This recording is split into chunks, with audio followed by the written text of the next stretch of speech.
Good morning. আমি সোনামণি। আমার একটা নতুন ভিডিওতে তোমাদেরকে আবারও অনেক স্বাগত জানাই।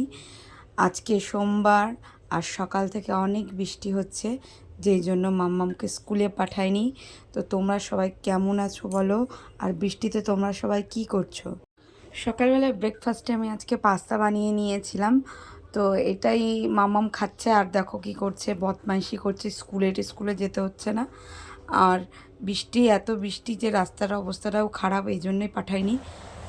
তাই তাই তাই মামা বাড়ি যাই। দুজন মিলে বকবক করছে, এদিকে আমি রান্না করব বলে চলে এসেছি। বাঁধাকপি রান্না করব, বাঁধাকপি কেটে নিয়েছি, কেটে এবার সিদ্ধ করতে বসিয়েছি। এখনকার বাঁধাকপি সিদ্ধ করে জলটা ফেলে দিয়ে রান্না করলেই ভালো, নইলে গ্যাস হয়ে যায়। এইদিকে আমার মুসুরির ডাল রান্না করব, মুসুরির ডালটাও সিদ্ধ হয়ে গেছে। তো ডালটা ফোড়ন দিয়ে নিচ্ছি, রসুন ফোড়ন দিয়েছি আর একটু পাঁচ ফোড়ন দিয়েছি।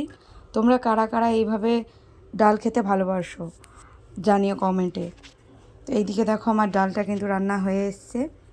আমি একটু টমেটো আর কাঁচা লঙ্কাও দিয়েছিলাম, আর একটু চিনি দিয়েছিলাম।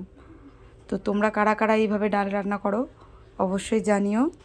তো আমার এখানে ডালটা রান্না হয়ে গেছে, এবার আমি একটা বাটিতে ঢেলে নেব।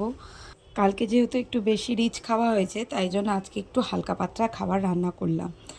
তো এবারে আমি বাঁধাকপিটা রান্না করব। বাঁধাকপিটা আমি প্রথমেই ভাপিয়ে নিয়েছিলাম। এদিকে কড়াইতে আমার তেল গরম হয়ে গেছে, সাদা জিরে ফোড়ন দিয়েছি। এবার একটু আদা গ্রেট করে রেখেছিলাম, সেটা দিয়ে দেবো। একটু ভাজা ভাজা হয়ে আসলে টমেটো কুচি দিয়ে দেব, দিয়ে ভালো করে নেড়ে চেড়ে একটু হলুদ গুঁড়ো আর লঙ্কা গুঁড়ো আর জিরে গুঁড়ো দিয়ে দেবো, দিয়ে ভালো করে কষিয়ে ভাপানো বাঁধাকপিটাও দিয়ে দেবো। দিয়ে 15 মিনিট মতো মিডিয়াম গ্যাসে রান্না করলে কিন্তু বাঁধাকপিটা রান্না হয়ে যাবে। আর একটু টেস্টের জন্য চিনিও দিতে হবে, তো আমি চিনিও দিয়ে দিয়েছিলাম। তো তোমরা সবাই কেমন করে বাঁধাকপি রান্না করো? আমি আজকে নিরামিষভাবে রান্না করেছি। এখানে চিংড়ি মাছ দিয়ে, বা এখন তো বর্ষার সময় ইলিশ মাছের মাথা দিয়ে বাঁধাকপি করলে কিন্তু দারুণ লাগে খেতে। তো অন্য একদিন আমি করব, আজকে এই নিরামিষভাবেই করেছি। এই দেখো আমার বাঁধাকপিটা হয়ে গেছে। কতগুলো ডিমের অমলেট করে নেব।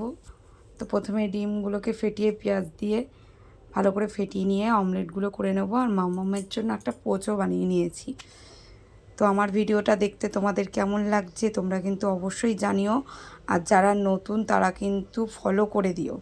তোমরা ভিডিও দেখছো কিন্তু ফলো করছো না কিন্তু, তো অবশ্যই ফলো করে দিও। আর ভালো লাগলে একটা লাইক কমেন্ট করতে কিন্তু ভুলো না। এই দেখো একে একে সব অমলেটগুলো করে নেব। আজকে আমাদের সিম্পল খাবার, কিন্তু হেলদি খাবার। একে একে সব ডিম অমলেট করা আমার মোটামুটি হয়ে এসছে।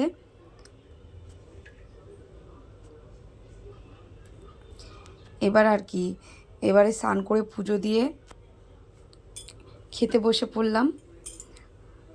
ভাত বেড়ে নিয়েছি, আগেই মামামকে খাইয়ে দিয়েছি।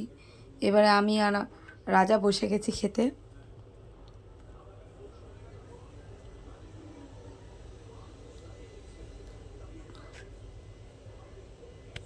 রসুন ফোড়নের ডালটা কিন্তু হেভি টেস্ট হয়েছিল।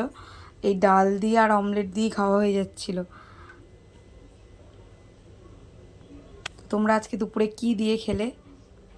আমরা তো এই দিয়ে খেলাম। এরপর খাওয়া দাওয়া শেষ করে দুপুরবেলা আমরা দুজনে বসে কাজলের সেই মা বইটা দেখছিলাম। এই সন্ধেবেলা দেখো আমার মাম্মাম ঘুম থেকে উঠেই বদমাইশি করতে শুরু করে দিয়েছে। চোখে জল নিয়ে ওকে বকেছি, তাই কাঁদছিল, নেল পলিশ পড়ছে। ওর জ্বালায় সব জিনিস লুকিয়ে রাখতে হয়, তাও ঠিক খুঁজে খুঁজে বার করে নেয়। তো সন্ধেবেলা এদিকে আমি চিকেন পকোড়া বানিয়ে নিয়েছিলাম।